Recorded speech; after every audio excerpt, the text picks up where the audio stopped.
righty. Well, thank you again for joining us today. We have a great honor of having someone that I look up to a lot and I consider a friend, although she may think I'm something else, but we'll just keep that between us. But anyways, she thinks I'm a pain and but anyways, Dr. Anthony has over 25 years of experience in student development.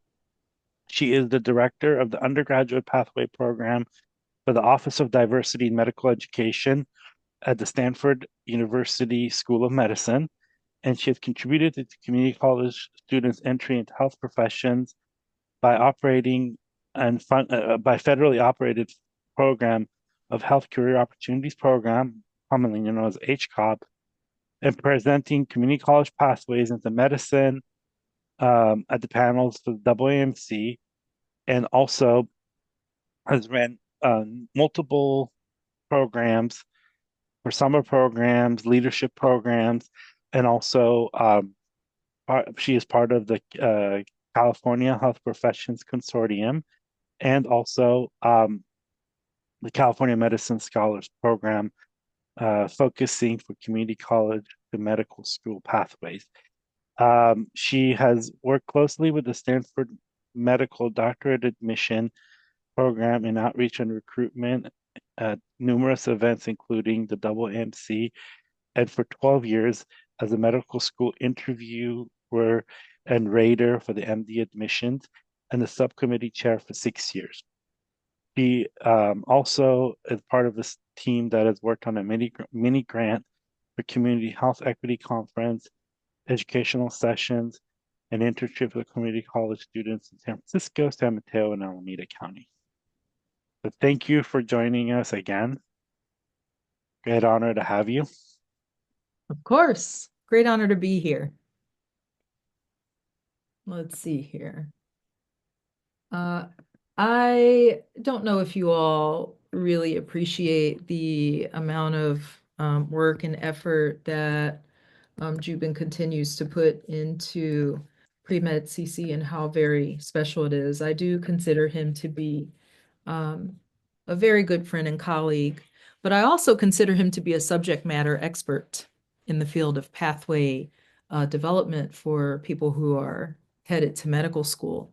So it really is a treat to be here today.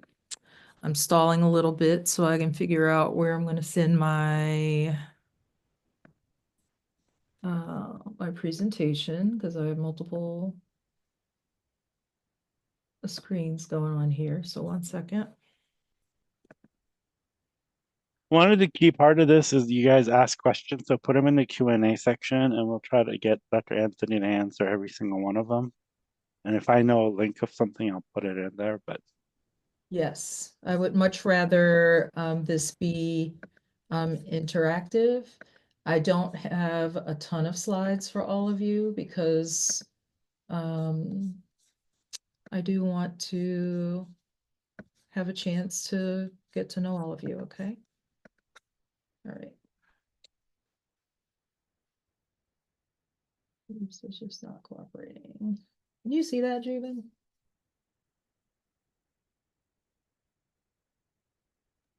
yes, ma'am. Okay, cool.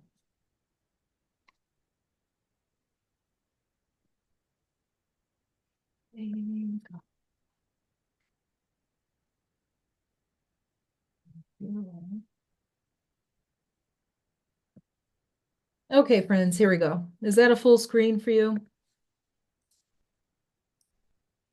Let's hope.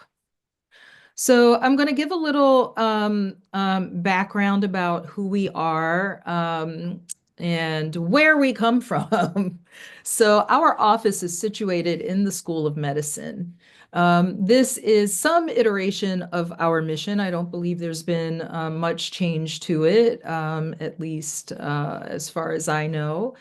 But we are a premier research-intensive medical school. If you've heard of R1 and R2 research institutions, we are in R1. But we're looking to improve health, and we do that in a variety of different ways. We try and channel leadership, diversity in its broadest sense, and a collective approach to discovery and innovation. And we typically, as at the School of Medicine level, try and do that through the three primary pillars of patient care, education, and research. So I'm like a broken record sometimes about this stuff. Like there are just certain things that I believe. I kind of hound those in. It's kind of reinforcing for me. It makes me feel at ease. And, these are things that I believe strongly about our institution and about the work that we do. So I'm not giving you all lip service. And I do encourage you to explore. It's rare that there are terrible medical school missions out there. A lot of them sound good, but you always want to look for evidence of that mission as you're doing your research. Okay, so I encourage you to do that. So our office is embedded in the School of Medicine. Our focus is more narrow, as you can imagine, because we are one office, we're not an entire school. And what we are focused on primarily is addressing health inequity, hopefully empowering tomorrow's leaders to address that health inequity. So it's not uncommon for offices to have sort of this trickle down or what we call a cascading effect. That cascade comes from the broader School of Medicine mission that talks about leadership, discovery, and innovation, right, through patient care, education, and research. So you should see some similarities there. But we are really looking at developing a diverse core of physician leaders who are going to address health inequity through patient care, education, research, and the added pillar of advocacy. So I'm going to divert from a little bit of the standard of what I would normally talk about. It'll be included in this, but um, it's been a tough week for me. It's probably been a tough week for some of the people we care about. And yet we are called to continue doing this work, which is already pretty challenging. And I'm a person who doesn't believe in sort of glossing over things or pretending they don't exist. It's not a part of how I live my life. I do try and live my life in an authentic way. And so I'm going to bring some of that into this space by talking with you a little about advocacy. Why is it important? How does it apply to the field of medicine, and how you might think about building that into your pre-professional development? Okay. So these are some examples. So on the far left, I know Juba knows this guy, Dr. Fernando Mendoza. He has retired from our office, but does continue to do work in the field of pediatrics. He specifically has a focus on pediatric immigrant health. And these are some of our summer program participants actually at a rally to protest the separation of child and adult detainees at US borders.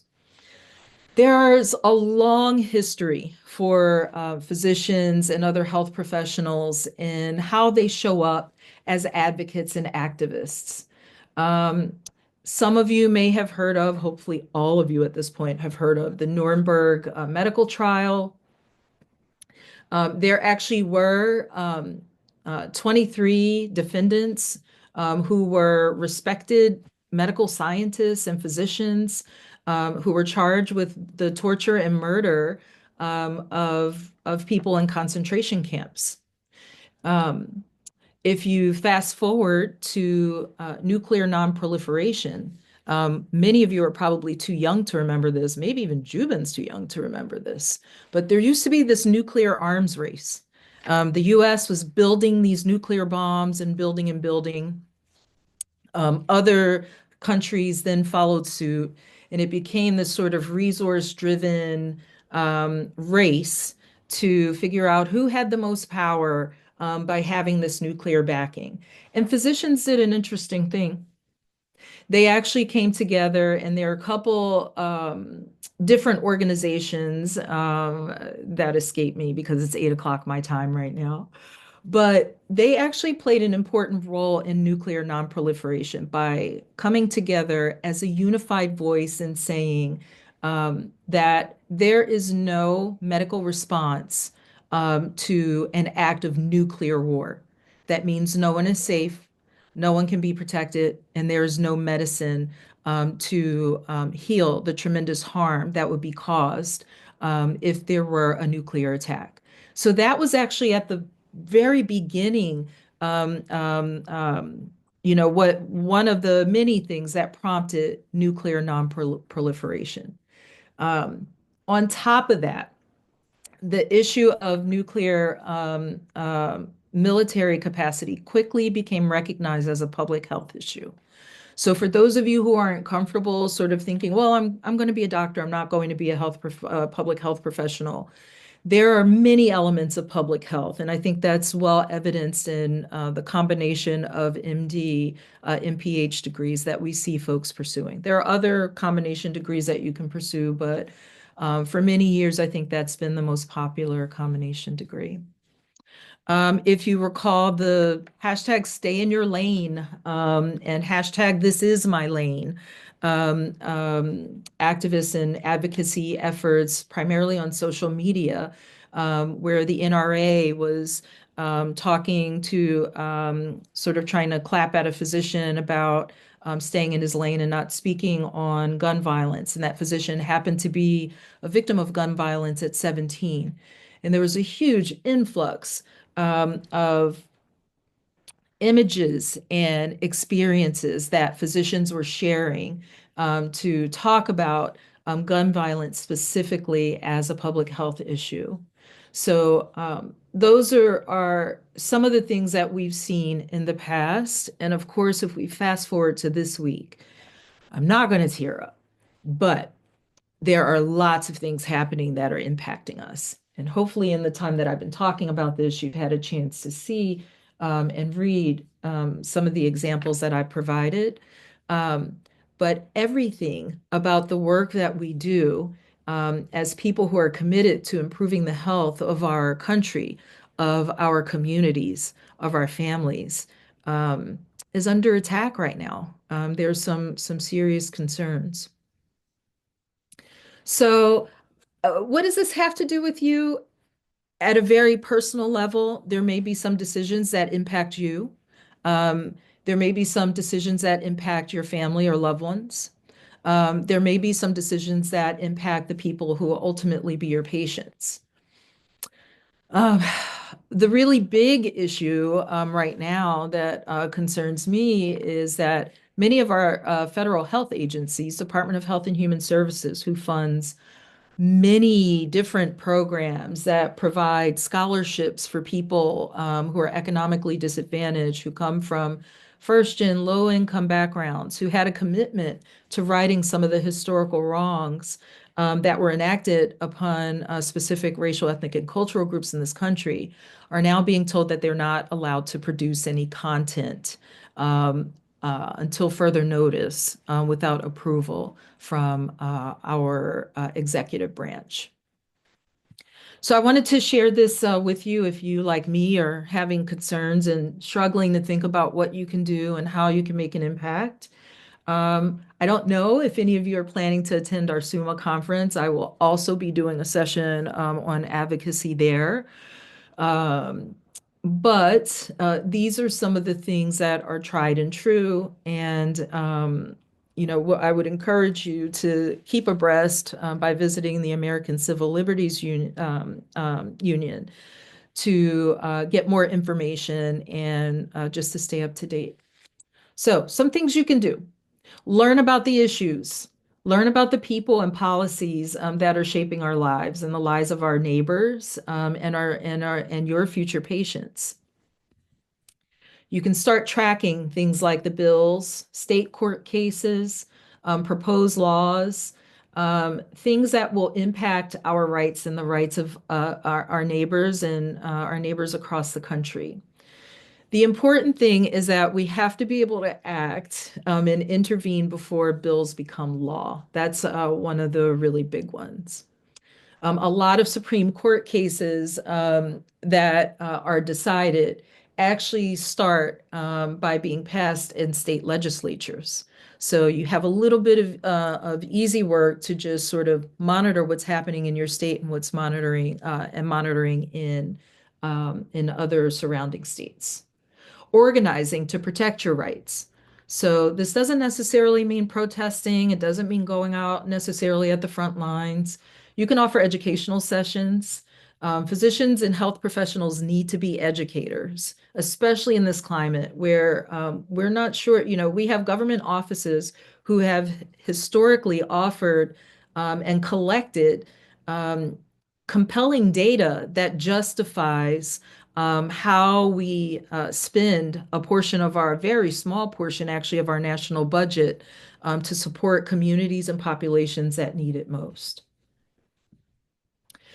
Get familiar with the ACLU's Know Your Rights Guide to assist other members of your community who might be impacted. And then talk, write, speak about issues that are important to you. You still have the right and the capability to meet with your elected officials, to make capital visits, to author opinion pieces, to offer up policy briefs, to give information as a member of the public that our elected and appointed officials are in office to protect and to serve, to share your perspective about the things that you feel should happen. All right. And I love this image. I was popping around LinkedIn and sending some messages to our alumni in advance of our SUMA conference and saw this really wonderful quote by Dr. Desiree Whitmore, who's a physicist and educator at the Exploratorium. She says, by uplifting each other and celebrating our diversity, we are able to experience our collective power and change what science is. And I actually think by uplifting each other and celebrating our diversity, we're able to leverage our collective power to change the reality that we're facing right now. So that's what I'll encourage you all to do and to think about. All right. Now, I know you're probably here to hear about, what's Stanford about, what kind of programs, what's in it for me, right? The what's in it for you is also that element of advocacy. That is a strong way to develop a competitive application for medical school, to demonstrate that you've been immersed in a specific content area related to a specific community or population. But of course, there are other ways to do that. So first, I'll talk about our summer programs, and I'm going to talk about a little bit of a nuance that's happened for us this year. The first is we have a pre-med program. It's a 6-week residential experience. I've given a few of the highlights of what's covered during that program. You are required to live on campus. We do provide a modest stipend. We do put you on a meal plan. That program has existed now on our campus for 25 years. And we have a research program that's relatively new and also went through a revamping this year. So hopefully some of you have heard of the Stanford Cardiovascular Institute summer program. We're actually partnering with that program this year to sponsor a number of community college students. So they also have the capacity to participate and to have a really great experience, understanding issues related to cardiovascular health that typically impact our communities. Both programs are full-time. The research program spans anywhere from 8 to 10 weeks. The pre-med program is specifically focused. The pre-med program is specifically focused on community college students. The Cardiovascular Institute has an array of slots. So some are dedicated to community college, some are dedicated to university. I believe they actually also take a small number of medical students. So the idea, though, is that you should have an articulated interest in wanting to address cardiovascular disease.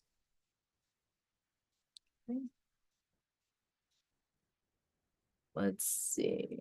The pre-med program, let me just give a little more information about that too on the slide. I think I was trying to be efficient with not too many slides.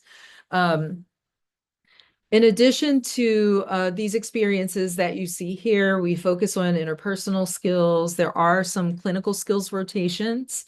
That happens in a couple different ways. It varies slightly each year. But you do get an opportunity to be in a patient care environment most times. We do have a pretty rigorous clearance process that requires you to have all of the mandated immunizations in order to be cleared. So if you do apply and you are accepted, please, please, please make sure that you take care of all of your immunizations as soon as possible. We offer human subjects training as an independent learning opportunity. That's good for 2 years for most institutions. So that actually helps to carve a pathway. For example, if you were going to apply to pre-med program in the first year and then look for research in the second year or in your third year prior to transfer, set you up really nicely for a potential research experience.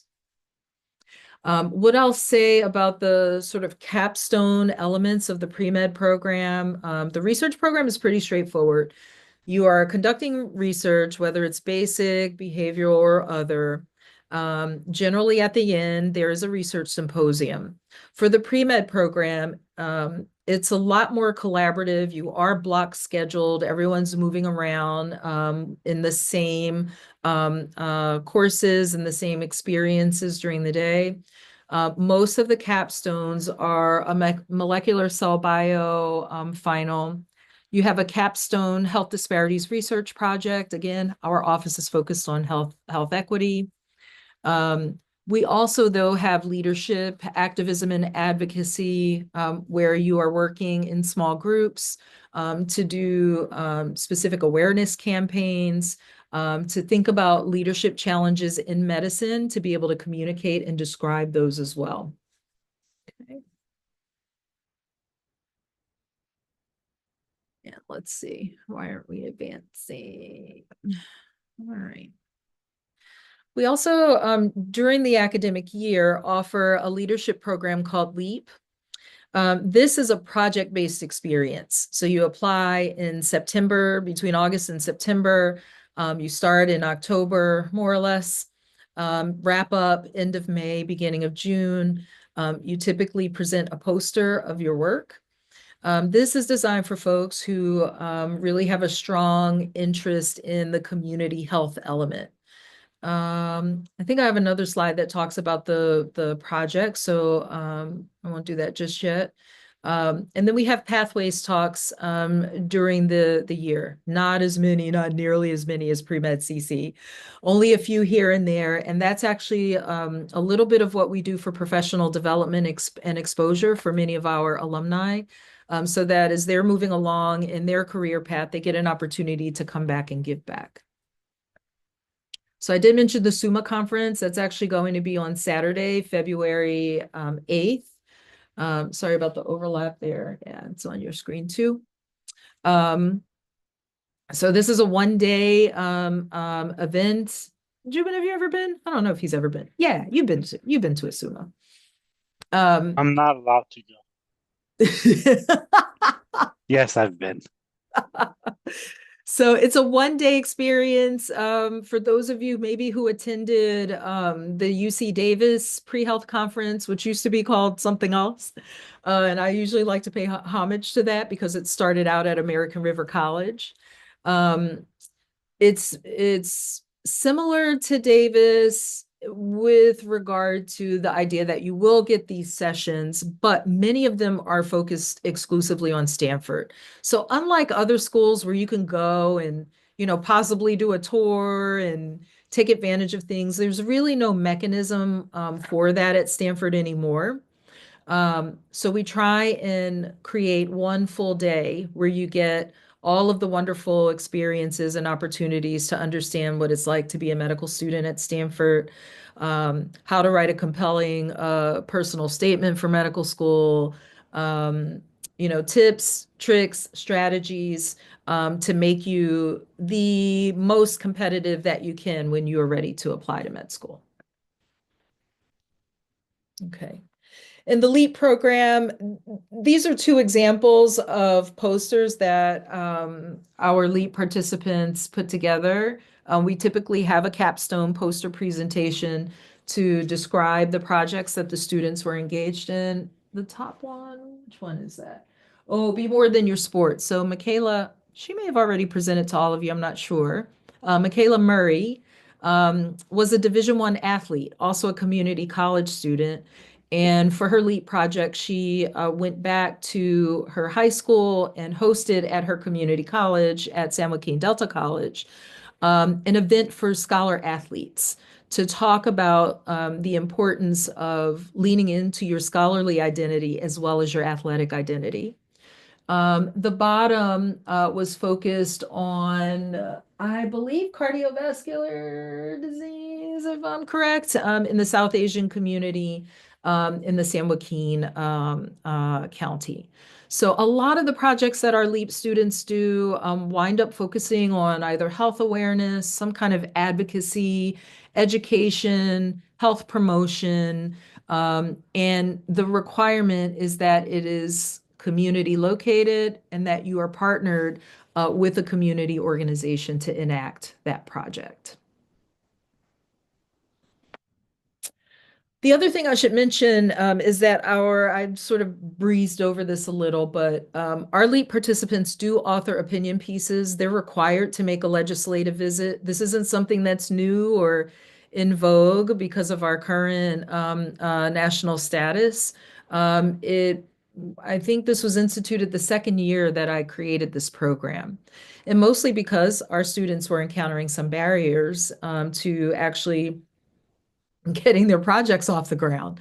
They were meeting resistance from schools, from local community centers. And so very, very quickly, we revamped the curriculum to be responsive to that, to have them going and making legislative visits to talk about their projects, about why they were necessary, and to garner support from elected and appointed officials. The second part of that is that they're educated in authoring policy briefs. So these are very, very specific to legislative officials, not just appointed people in appointed positions, but definitely people in elected and policymaking positions. To be able to go and say, we know that this policy recommendation is on the table. We know that these are the potential harms. We know that these are the potential benefits. Here are the recommendations that we have or that I have to address this issue in a way that doesn't inflict more harm on a specific community. So scholarship matters. The things that our LEAP students do, they author project proposals, they write that project proposal becomes their project plan. That project plan, when they complete the project, becomes a project report. These are things that I do in my everyday life. And they are just called different things, like a grant application. So these are the preliminary experiences and exposures that you all will get as scholars, that you all should get as scholars to help make you a well-rounded citizen of our society that has the capability to write about health issues that are impacting your patients or impacting the communities you serve, and also to be able to ask for money, which who knows what that'll look like, but assuming that you won't be a physician in 4 years, it could be very different by the time you are entering medical school. Let's hope. Okay. Another way, if you are talented in writing, that you can contribute is we have a health disparities publication, a health equity publication called Just Health. And the idea is that we are gathering experiences from about health inequity from people who are experiencing it. So we're not saying we're looking for experts to tell us about health inequity. We have a lot of that actually. What we don't have is the narratives of people who are coming up against a lot of the challenges in the health arena.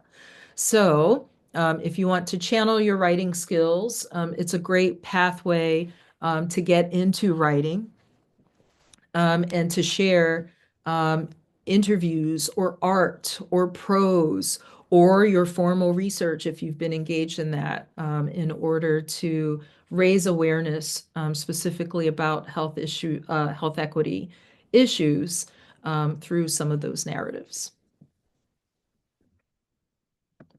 All right. I have to share this because I just like this slide. I haven't updated our alumni for this year yet, but let's see. We do have um, a recent alum who is an MS, she's an MD PhD first year student at UC Davis. We have a couple folks in the application cycle this year as well, and a couple folks that I've lost track of. I need to track down, but over 25 years of programming in our office. We have a lot of success stories. There are a lot of mechanisms to stay involved. We have a vibrant alumni community, an alumni association now with officers and a number of initiatives, including an MCAT office hours that you all should be hearing about if you haven't already. I know that our alums are going to come and present about that. And we have a mentorship program that's for alumni by alumni. So super proud of all of the lives that I've encountered and the wonderful work that they continue to do to give back to make sure that they're paving the way for the next generation of physicians, physician scientists, physician leaders. All right, are you going to be next? Are you going to join the team? So there are some requirements for especially the pre-med program. You do have to be a current community college student. We are still targeting low income and first generation underrepresented in medicine populations. Um, you have to be able to articulate, you should be able to articulate some academic or economic barriers while pursuing your health professions career. Ideally, you have not attended any university inside or outside of the US. Now, there are some caveats to that. Each application year is a little different. Sometimes we have capacity to consider folks who may have gotten a different degree. Sometimes we can't. It just depends on the application cycle. We give priority to California community college students and those who intend to serve patient populations, specifically in the state of California. You can't have any other summer obligations. This is a full-time, 24/6, Monday through Saturday commitment for 6 weeks.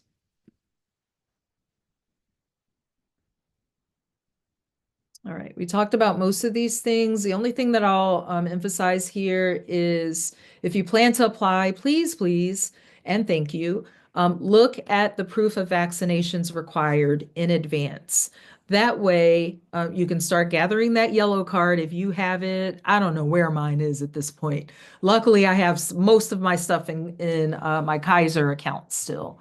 But if you need to grab that, if you need to get titers, that's the blood test. That takes time and possibly a little bit of money. If you need to get the immunizations, that takes time and I believe a little more money depending on the immunizations. Um, that one's really important. You can provide up to 2 letters of recommendation. You are not required. We used to require 2 letters of rec. And I quickly realized that a lot of students were not applying because they thought they would not be considered without those letters. We actually provide guidance in the summer program about how to build relationships with mentors, with professors, with other administrators and folks who will be potential letter writers later on. But we don't want that to be a hindrance from you applying to the program.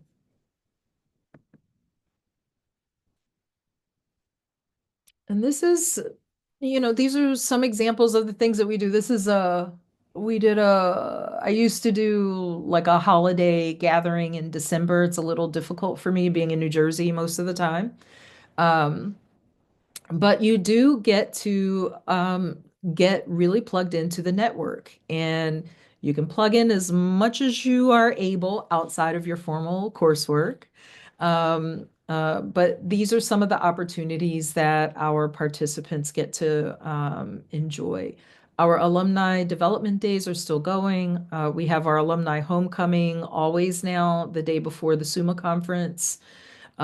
We employ our alumni as well. So we've had some folks come back and serve as the residence manager for the summer program. Folks who have come back and taught. Dr. Jamie Wong, who did our program in 2014, has returned multiple years to teach health disparities research. Lots of ways that we nurture that relationship. We are really trying to build that core, and to build a family, so that each participant has safe landing somewhere in the profession, where they have someone that they can lean on who's had the same experience. Two more things, and then you can ask as many questions as you want. So first is, I had mentioned the grant writing. We were fortunate enough to receive a mini grant from Gilead, um, through their health equity. I think they're called Health Equity Access and Leadership initiative. So for our office, what that's going to mean is we are going to target community college students in San Francisco, Alameda, and San Mateo counties. The grant life cycle is for 2 years. So this year we'll be offering a community health equity conference. Next year we'll be offering a community health equity internship. Participants will have to be immersed in their community. They will have to be engaged in a community-based project. There is a modest to small stipend that's provided, with the idea that we are creating this laddering system of our programs to keep you connected to pre-professional development in a way that's authentic to your own career path. And the idea is that, by offering these experiences, that you can continue to be an asset to your community through things like community emergency response, health coaching, health promotion, training, and health advocacy. Now, I talked a lot about ODME, which is just one office of many in Stanford. This office, the Office of Education and STEM Outreach, has a whole list of the formalized opportunities at Stanford. So if you go to eso.stanford.edu, you can take a look at everything from, I want to say, elementary school to graduate school opportunities All the for, links are in the chat, guys. bless you, Jubin is awesome. Everything from elementary school to graduate school. So please make use of that resource. If you're not sure, reach out to folks. If you get stuck, you can even reach out to me. If I have a contact, I will put you in touch. We work really closely with this office. They really do want to support um, um, diversity, and be sure that we're creating inclusive educational spaces. So they've been a really great partner for us. And finally, I'm sure these resources are already in the chat, but if you want to check out the ODME website, we really haven't been doing much with the break and anticipating sort of what's upon us now. There will likely be some changes, but we are still here for you. There are still opportunities, and you have a tremendous resource in PreMed CC. It's my honest opinion that you probably don't need anything else to get credible, reliable information that's going to help you successfully navigate and prepare to be the next generation of health professionals in our country. So thank you all for your attentiveness. I know there are some questions in the chat. So first question is when is the LEAP application cycle going to be open? The LEAP application cycle reopens in August. It closes in September, and our participants are in the program from October to May. So we're actually approaching the halfway mark for our current LEAP cohort. And the link is in the chat, so I'm not gonna give that back so you can look it up. Um, Somebody wants to know that they are now a high school student who is Mhm. also a college student in dual enrollment. Mhm. Can they apply to the summer program?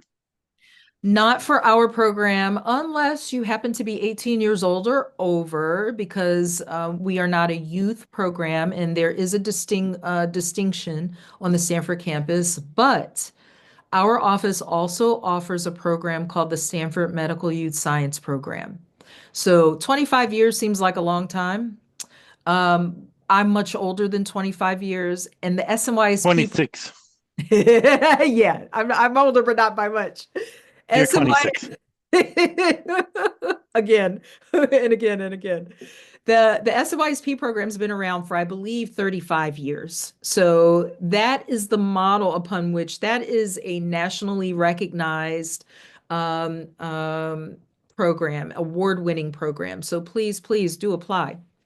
The link is in the chat. Yeah, the problem is a lot of summer programs you have to be over 18 because Yes. when you're under 18, you're there's a lot of liability. So, but if you're over 18, you're okay. Yes. Um, Question: what if you're an F1 student at community college? Can you, a non-citizen, can you apply? You can apply. So, one of the cool things about our program is we have a couple different funding sources. Back when we were only a health careers opportunity program, we were restricted. And as you can imagine, I don't know if you all read, some of the articles that I threw up, but some folks are actually being stripped of their funding. So, we're one of few programs because we do have some private dollars that will accept students who are in F1 non-citizen status. And that's also true, I should point out, for anyone who's undocumented or, in the US under deferred action for childhood arrivals, you are also eligible to apply and participate in the program. Um, so the other um program is somebody wants to know about the Canary Crest program. Would you Mhm. suggest to apply to this program? Um, they don't know if they're competitive enough. Well, I would say this: any program from medical school to summer program to transfer, you will fail 100% if you don't apply. That's right. So instead of saying, "Oh, am I going to be competitive?" If you don't apply, you're not going to be competitive. Okay, so you're 100% of it, you're gonna fail. So, like instead of sitting there and saying, "Am I going to be competitive?" Apply, and then if you get rejected, you get rejected. But at least you went to the dance. It's like Yeah. And if you have time, there's a strategy to this, and no one really talks about this. I think people who come from, I grew up in a very low income environment for the first 15 years of my life. So most of my formative years, right? Um, when I started applying, even applying for jobs, I didn't necessarily have someone say like, "Hey, this is what you should write in your cover letter." You all have the benefit that you are, I'm assuming many of you, if not all of you, attending a college. That means your student fees are paying for you to have a career center or to have an advising center. Put your money to use. Go to the career center and let them know, hey, I'm planning to apply to this position. Can I sit down? I need to schedule time to sit down with you so I can go over the application. What would you suggest? What things should I highlight? It's a comparison. No one said this to me, so I didn't, I was young and goofy and just thought like, oh, there's a job opening, so I just fill out the information and they're going to think I'm the best thing ever. Sometimes there's some strategy to that. You can um, craft your skills in a way that demonstrates, oh, hey, this is transferable to this kind of program. But if you don't know how to make those connections, it can feel a little like a shot in the dark. So I'm encouraging you to talk to the people around you, talk to trusted resources and mentors if you have the time. And if they have the time, ask them to do a once over of your application. Ask them to do a once over, especially your personal statement. We're reviewing for, I was just sharing with Jubin for the CVI program right now. And I was counseling a colleague about how to conduct the review. There's a lot of emphasis for me on the personal statement. I can look at your experiences, and those are super important, but I want to hear, what is it about this program that resonates with you? How do you see this program adding value to you personally and professionally? Um, Lots of ways that you can sort of craft things so you can help your reader understand why you are a good fit and why you will be a competitive candidate. Yeah, I would say the using the transfer center, the career center, like those people, like I would tell you that I applied to a program and I asked them to look up my resume because I couldn't get it down to 2 pages. And I'm like, can you help me to put this down?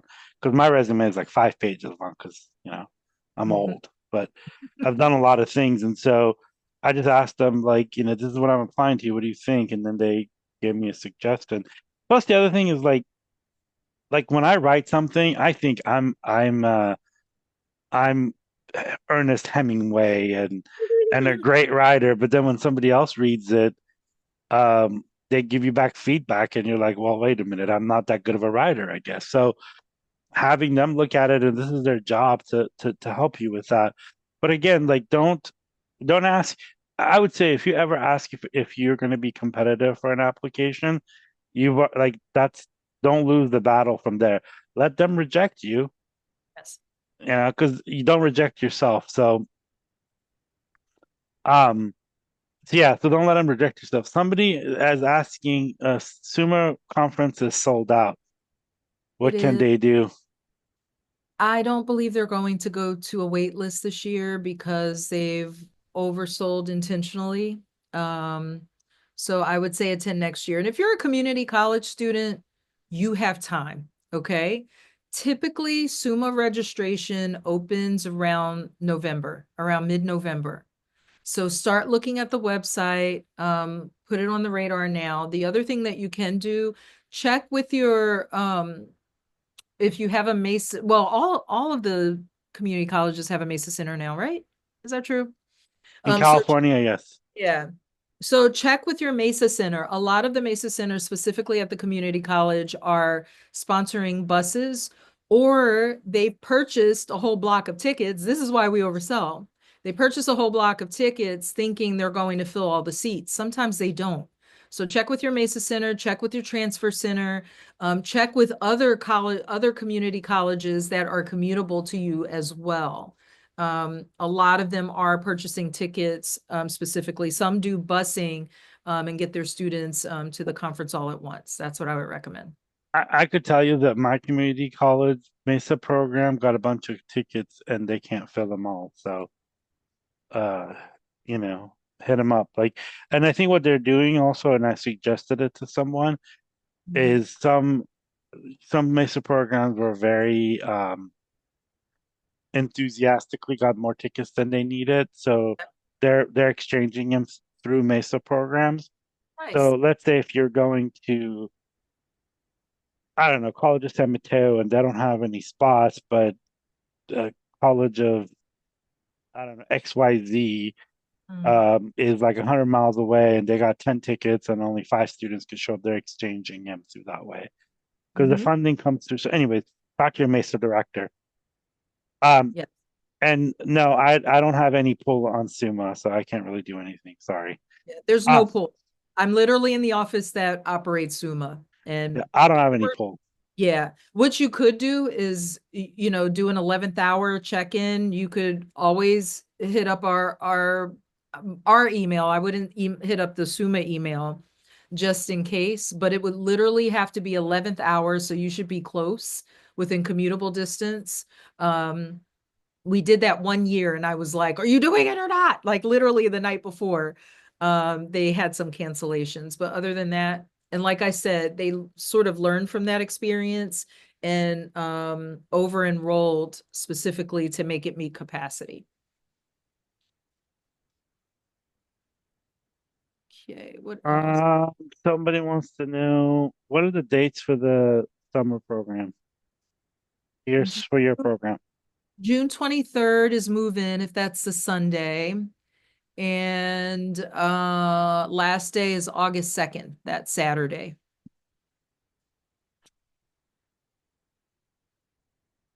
Yeah, some people are asking questions about what's going to happen. We don't know. Everybody's in flux. I What can't. Um, they said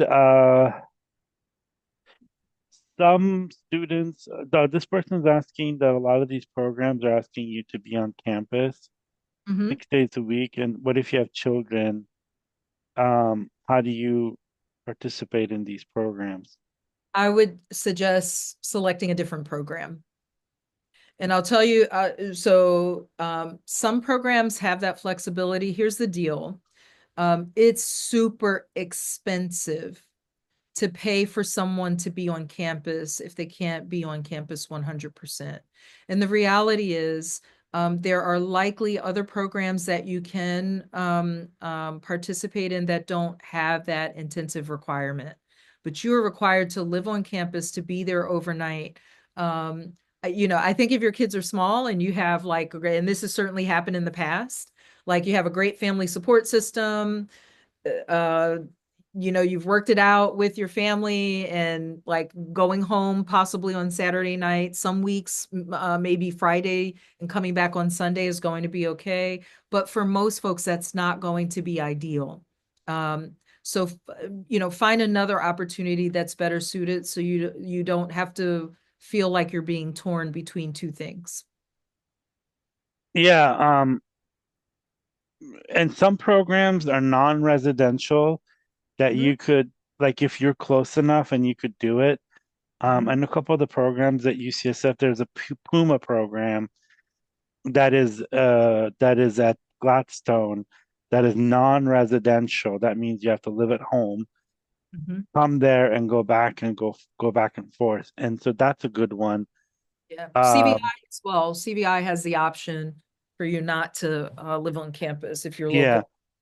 yeah. So it's like that's why you have to do a little research and see which one is work. RUI Finder? She's actually, and we do a lot of, we do like 5 or 6 events in the fall about summer programs, Mhm. and we have like brought some of these programs.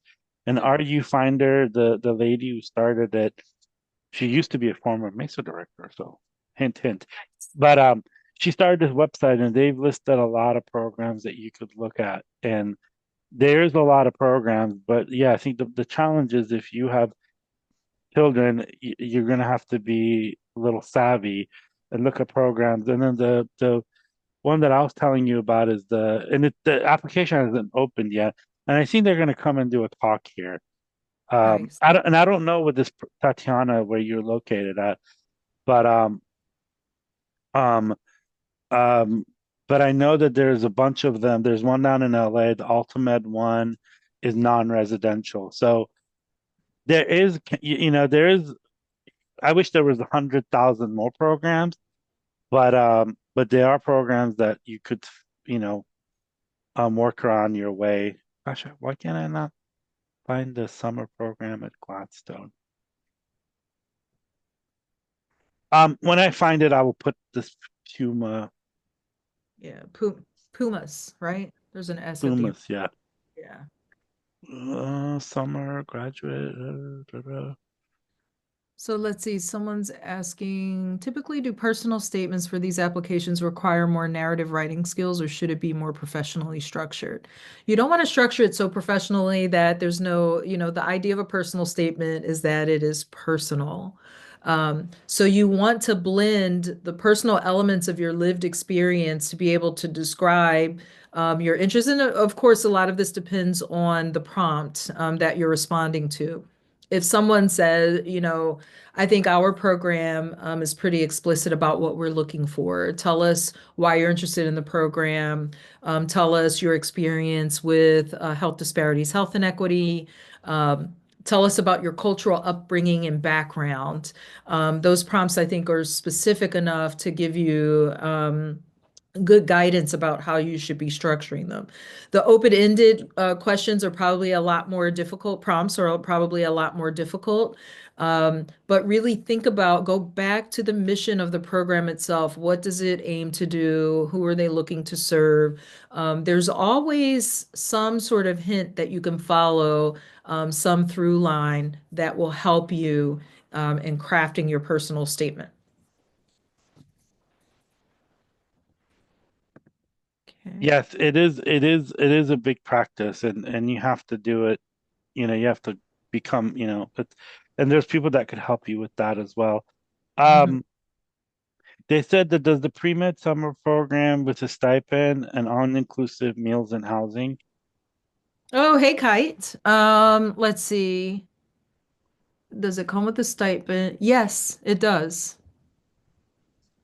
So in addition to the meal plan and housing, this is why we want 100% of your time and focus. These programs are very expensive to operate. Very. And unlike many Stanford programs, you are not required to pay. There are certainly programs that you can participate in that you pay to play. We are paying you with the idea we're providing incentives that will hopefully make it just as lucrative for you to participate in this program and get good pre-professional development um, as it would be, if not more so, than working like the job that you have to work because you have to work, if that makes sense. I have a question. What Yep. if you accept me into your summer program and I show up on the first day and say, Dr. Anthony, I'm so excited, but from June 27th through July 4th, I'm going to go backpacking with my friends in Europe. And then on June 7th through 14th, I'm going to a wedding. And then, oh, I'm also going to take a summer school class. So can you work with my schedule? The answer is no. The answer will be the best way to work with your schedule is for you to not participate in the program. Again, this is a very competitive program. We are not asking you to put yourself into debt to have a world-class experience at a world-class institution. We are asking for your time, for your intellect, for your participation and your immersion in this experience. And the reason this is so critical for programs like this is because if you're entering a career as a physician, you will have these very difficult conflicts continue to come up. You will miss Thanksgiving. You will miss your sister's baby shower. You will miss other things. You won't miss them all, but you will miss some of them. So it is important for at this stage, you all are building your professional brand. You're building what's going to be your professional brand. It is super important that you are ready. You sign an agreement that says, I will be 100% participatory outside of illness, your illness. There are very few exceptions for you missing even a day, even a session. Why? Because everyone is block scheduled, everyone lives in the same house, everyone has the same commute, you are responsible not just for yourself, but for your community. Okay. But okay. But will I have fun in this program or am I going to be working the whole time? If your idea of fun is work, then you're going to have lots of fun. There are social events to balance a very intensive schedule. These programs are designed to give you a taste of what it's like to be in medical school. The reality is, whatever you may think you know about the medical school experience, you don't really know because you haven't experienced it. So you may know a friend who knows a friend, or, you know, Jubin has put some really world-class folks in front of you, including some really stellar medical students, many that we both know quite well. And it's not all sunshine and rainbows. You know, there's some really beautiful parts of medical school and parts where it's like, oh, this is working for me. And then there's the hard work part. So, if you are anticipating that you're going to be like piecing out by 2 o'clock every day and heading to Santa Cruz, or that's not this kind of program. We are trying to prepare you. Um, for the mental stealth, for the mental stealth that's required for you to be successful as a medical school trainee. The only thing that I would say, if you are someone that likes to enjoy vacations and uh go on, trips and you know, medicine may not be right for you because if you're not working nights, you're gonna have to work nights because you can't get out of them unless you're like senior department chair. You're gonna have to work holidays. You're gonna have to work, you're gonna have to miss some events. And so, um, yeah, and so, this is not to be rude or mean or anything, but that means if you're not don't want to come to those, somebody else has to cover for you. And nobody else is willing to give up more than they have to so that you could enjoy life. And so this is not to be like cruel or rude or anything, but it's just reality. And It's reality. There are other professions that, you know, you will have considerable balance. This may not be one of them. And even if you happen to, well, I'm going to go into, let's just say, you know, primary care, pediatrics. I'm going to be in a clinic. That's great, but you still have to get through medical school. You still have to get through your clinical rotations. So there, your preceptors are not going to care that you want to go into a less intensive or perceive, or, you know, what you perceive to be a less intensive specialty. You are still required to meet those rotations. And one thing you definitely don't want to do is invest all the time, energy, and money into your medical education to then suddenly be, you know, in front of your licensing board for professionalism issues or other sorts of issues. yeah, Yeah. well, even if you're doing primary care, clinic, um, pediatrics, any of that stuff, you're going to be working with a group of people and you're going to have to take call. And that means taking call at night. That means that you're going to be on call for your entire group.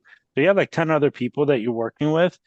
And if you don't show up, I don't think they're going to be happy. And so, and that's also being very inconsiderate. And at some point, they're going to say, you may be really smart and you may have gone to like really good medical schools, but we don't want to work with you because you don't Right. show up. And so this is not to be rude. This is not to discourage. I work in the ER and I love working holidays because I work with people that I like. I work with a community. I'm able to provide something to people that they can't get, and it's their life and death. And we also eat really, really well. Like I'm telling you, I gain like 5 pounds every like holiday because 5, 10 pounds because we're eating all the time. Like everybody's cooking. And so I love working holidays. That's just me. But that's just so I'm just telling you that this is not to be, but if you're someone who doesn't like those things, like, and also I think like if you're first gen and some of your cultural, communities and those things, it may be really hard, and you have to be really good at explaining to them that you're going to miss birthdays and but that you're somewhere that you're needed and there's people that depend. And if your grandma gets sick, um, you know, that you're going to be there for somebody's grandmother. And so, yeah, and this is not to like, it's kind of beating it over the head, but it is the reality of it is um and you have to take call in medical school. You're going to be assigned to services your third and fourth year. And yes, you're going to be working overnight and you're going to be called and they're going to give you a little pager. And yes, this You're is going to like, be tired. yep.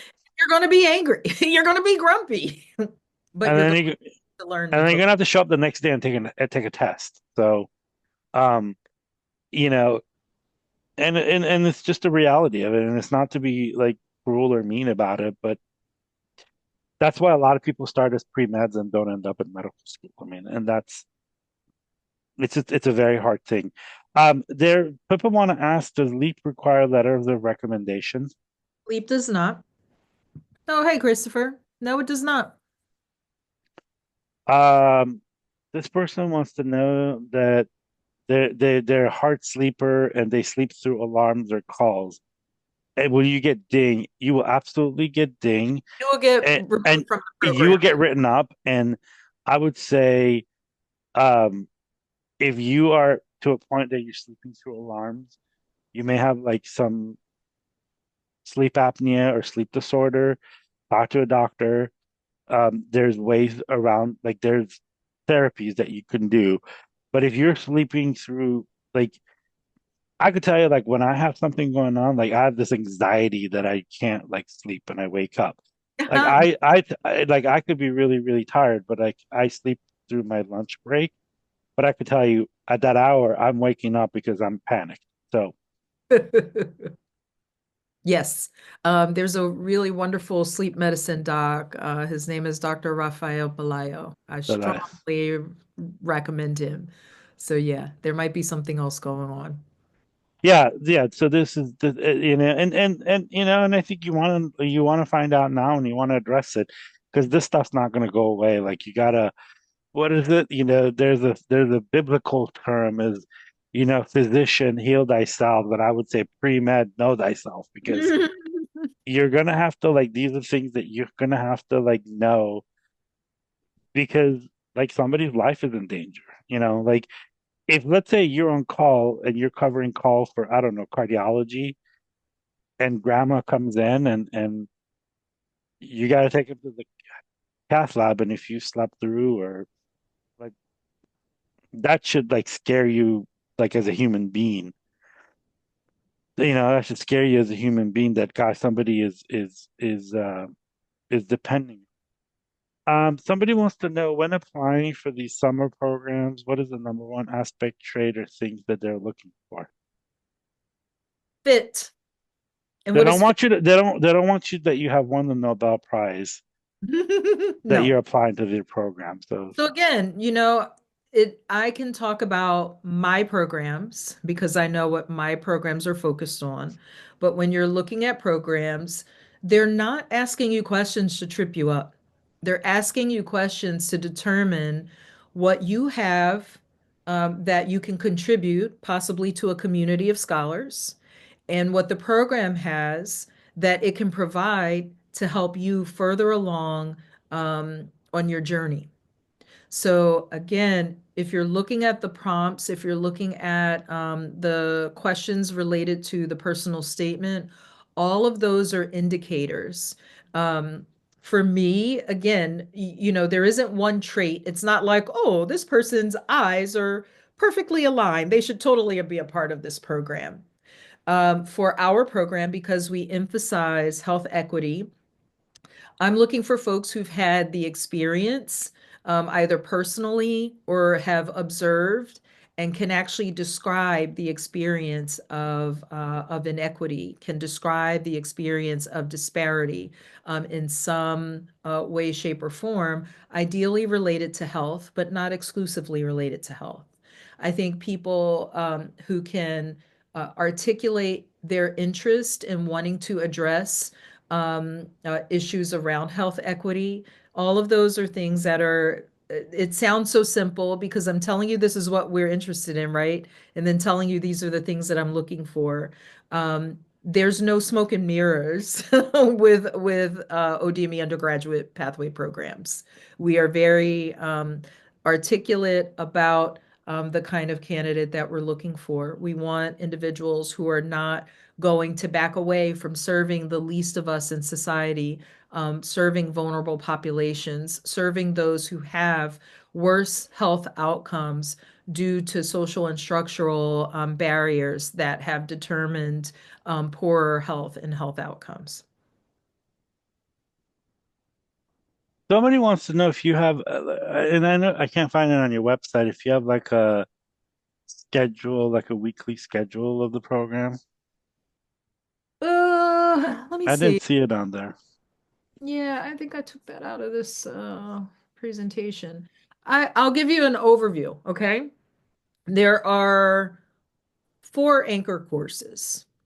I call them anchors because they typically meet more than once per week, so usually twice per week. Those are health disparities research, human anatomy, molecular cell biology, and if we offer it this year, I'm plus minus about this, biochemistry. So those are the four. Pretty much those are going to meet in the mornings. Usually 2 to 3 hour, 2 to 3 hour sessions, if that makes sense. So Monday, Wednesday, Tuesday, Thursday-ish. Those are the anchor courses. Then we have the complementary sort of sessions. So these are related to leadership in medicine, advocacy and activism, financing a medical education or graduate education, in the medical school admissions process. So as you can imagine, those are more likely to be offered in the afternoon. There's only so many hours in the day. Fridays and Saturdays, this past year was a little different because of our ER rotations. Those were on Tuesday evenings. Fridays and Saturdays, however, are generally clinical skill sessions. We ask for 100% of your time. The reality is, not every Saturday is going to go until 5 p.m. or 6 p.m. And so there is some flexibility in terms of the rotations that you do when you go to the ER, when you go to what are like our version of urgent care. You do these rotations. Some folks will opt to sign up for those on Sundays as well. My philosophy for my own life is that I do not work on Sunday. It's not a religious thing. It's a re-energizing thing. I'm working tomorrow. Tomorrow is a leap Saturday. So I'm working on today is technically my Thursday. But Sundays, generally speaking, nothing is scheduled. So if you're a person who has family obligations and you need to sort of figure out scheduling, Sunday is a guaranteed day that you can go home, check in, help out. You do need to be back by Sunday evening to check in for your house meeting. So that's generally speaking the schedule. Now, in between that, there are guest lecturers who come through. There are other events and activities that happen. There are social events with other programs. So when I say a 24/6 experience, we're pretty close to a 24/6 experience. Even the community building activities, which you might feel like, oh, I'm not going to hang out with Jubin and everyone today. No, you absolutely are. That is a part. You just had a whole explanation of what it's like to not show up for the people on your team if you don't show up for call or someone needs to take your call for you. People get weary of that really quickly. And before you know it, your working relationships are disintegrating. And before you know it, you're not able to get any promotions or advancement because you haven't demonstrated your commitment to patient care and to your team. So all of these things are important components of what we emphasize for the program. That's what you can expect. And if I find I can send I have to find it. I'm sure I'd just like hit delete, but Yeah, when she sends it to me, send me an email on this email and I'll get it back to you if you really will do. want to. Mhm. Med Preview is not still available. We don't offer it. So as I mentioned, I live in New Jersey now. Um, I typically come to campus a couple times a year. I'll be on campus for the SUMA conference and for a couple days after that. I'm on campus for the 6 weeks of the pre-med program. Um, we do have another colleague who's relatively new. She hasn't been with us for a year. Depending on her interest, that might be something that she picks up. Also, just our relationships, and I think access to campus has evolved over the years. There are lots of things happening. I think, we're all sort of hearing different sorts of news about different incidents and events that are happening on campus. And so SUMA is the best opportunity to get that preview. So if you didn't get a chance to sign up this year, last year for this year, please sign up in November. Do it, over the Thanksgiving break or whatever you celebrate Indigenous people or just family gathering. You have 2 days.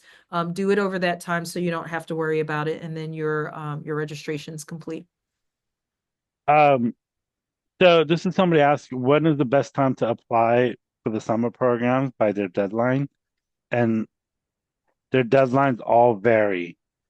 Some of them start like, I think the NIH starts like second or like fifth day of January, Mm, and Puma's I think goes to like end of March. So they mm, all vary and they all use different systems. mhm. Um, Somebody wants to know how many students are for the CVI, how many do they accept? Oh gosh, I don't know. I want to say 42. It's not a super large number. It's not a super large. The other thing I want to say about the deadlines is make sure you understand um, how programs are reading applications. So our program, we don't do a rolling application review. We don't begin reviewing applications until the deadline, until the application closes to new applicants. But that's not true for all programs necessarily. So make sure you know. Sometimes it's a tremendous benefit. This comes up with medical school admissions all the time.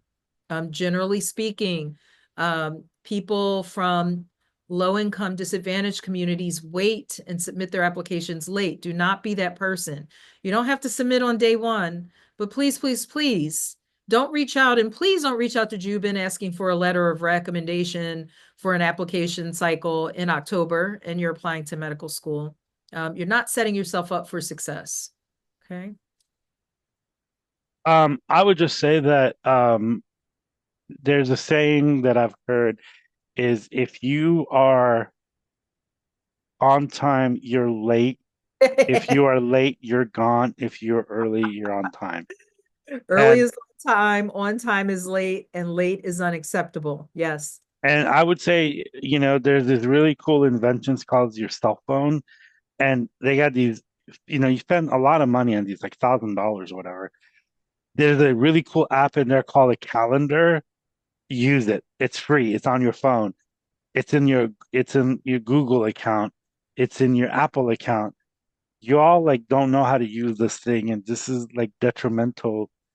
Um, you know, um, and so you have to be on like use your deadline and stuff like that because once something is passed, like, it's gone. Like you can't really they can't open it because it's not fair to everybody else that was on time. Somebody wants to know, what does it mean to have background, personality, and combination of things? Um, would you like to so I would just say basically means filling out the application, putting in your transcripts and letters of recommendations for some of the programs that require them, your essays. Like, don't use ChatGPT because there's readers on that. Um, Don't. they know how to read them, so that means not using ChatGPT, but actually like and also you cannot fill out some of these essay questions in like 15 minutes. This is not an assignment. It's going to take you to First, open the application a couple months ahead, read it, think about it, maybe jot down some notes, think about it some more, be in a good mood, and then sit down and write a draft. Look over it again, maybe look over it again, have somebody else take a look at it. That's being, having, it was introspective. That's what it requires, not an assignment. And, you want whoever is going to, because how many do you read? I think after the 10th or 15th application you read, you're ready to pull your hair out. So you want a person that reads it, that would be moved by it, that wants to read your application. I'm sorry, and I hate to use bad words, but don't half-ass it, because the other person on the other end will know it. So Yes. I hope that Especially, answers it. yeah, experienced reviewers spot it in a second. You're doing yourself a disservice. Yep. Okay, come on. They want to know, do you have hands-on experience for this pre-med program? I'm not sure what you mean by hands-on experience. I see it in quotes. You're not going to be scrubbing into surgeries and holding surgical equipment if that's what you're asking. Um, there is the anatomy tutorials are pretty hands-on. There's a component to that. You're working with pro sections. You're doing suturing. I think last year, I thought I saw Christopher online. He could probably um, uh, share some insight and keep me honest because I don't remember 100% specifically from last year. But I think they did some suturing and worked with pig hearts and some other things. So yes, there's hands-on experience, but honestly, that's not going to be that's not going to be a significant barrier to getting you into medical school. So you have to really start focusing on what are the things that I need to do to make myself a competitive candidate. And having a hands-on experience in a summer program is not one. However, developing your study skills is certainly one. Um, Learning to improve your science literacy and uptake is definitely one. Learning how to annotate your science-based courses so when you study for the MCAT, you are not relearning, but you are reviewing. Those are all really important skills that are going to amplify your experience and hopefully push you over the edge. So everyone's excited. All of you are going into medicine, right? Because you want to take action. So there's nothing wrong with that, but you have to sort of think about the order of operations, right? The first order is, getting some experience and understanding what's expected of you, getting the foundational coursework, understanding how to sit for high stakes tests. Not only is there an MCAT, there will be licensing exams that you have to take. There are a lot of different steps to this process. So don't sweat the hands-on experience so much. The one caveat that I will say is if you are targeting research intensive schools, you definitely want to have some sort of research experience. I see a question about, well, I haven't been in a wet lab. Research is research is research if you are following the intensity of the scientific method. It doesn't mean that that only wet lab research is valuable, but that research that you're engaged in has to compare in intensity to the level of work that's invested at the bench, if that makes sense. Yeah, and if you're like this person's asking their gap year and they've never done research, and well, there's a thing called and you've done like research, you have a college degree. There's a lot of clinical research positions that require you to have a college degree with limited experience. There's also the Stanford Reach program, and I put that link in there as well. Yeah, so the Reach Fellowship is absolutely amazing. Because essentially they are looking at folks who have everything else. They've done all the other things, but they just haven't been engaged in research. So the idea is by helping to meet that gap, I view reach as kind of an early identifier for folks who might be good candidates for Stanford, because you're working in a lab that's making an investment in you. It's a fellowship, so you are a paid employee. You're a paid employee of a lab for 1 year, guaranteed, with the option of an additional year if that lab is willing to pay you. So there are lots of ways to get research experience. You can go community-based participatory research, um, translational research. Don't get stuck on there's only one way to get the research experience. Continue to ask questions and look in sectors that you actually have an interest in. All right. So somebody said the anatomy lab was super hands-on friendly. That's good. I think that's you're talking about your program. Yeah, Um, thanks, Chris. Thanks, Christopher.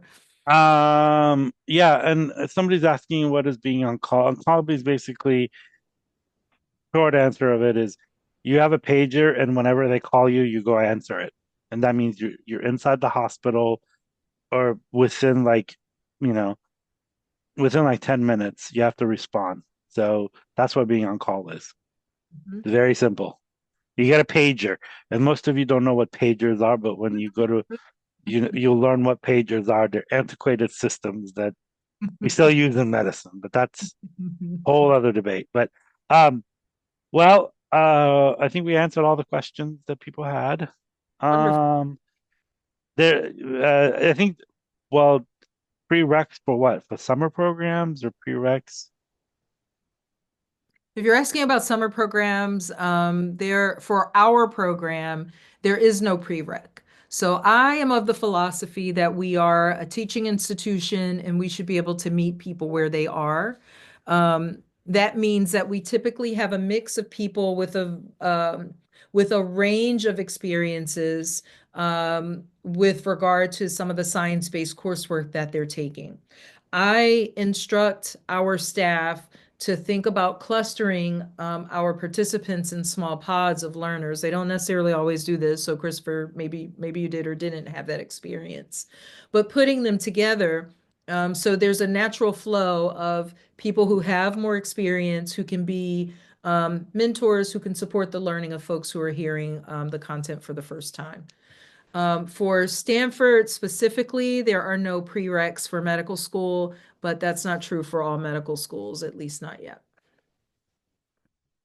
Yeah, you should have taken, I think they want to know if you have to, I think you should have some chemistry and biology, right?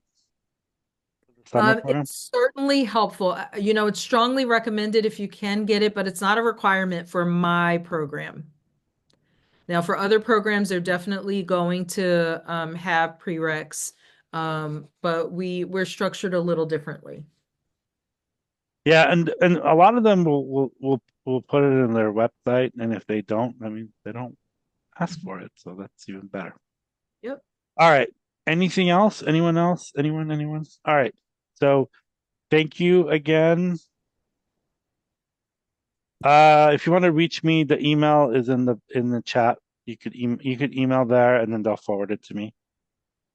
Nice. Um, I'm getting bad at email, but I'll try to answer emails. If it's a general stuff, they could answer it, um, but if they can't, they'll forward it to me. Uh, thank you everyone for coming, and glad that you were able to make it. And hopefully, we'll see you at another event. So thank you. Thank you, everyone.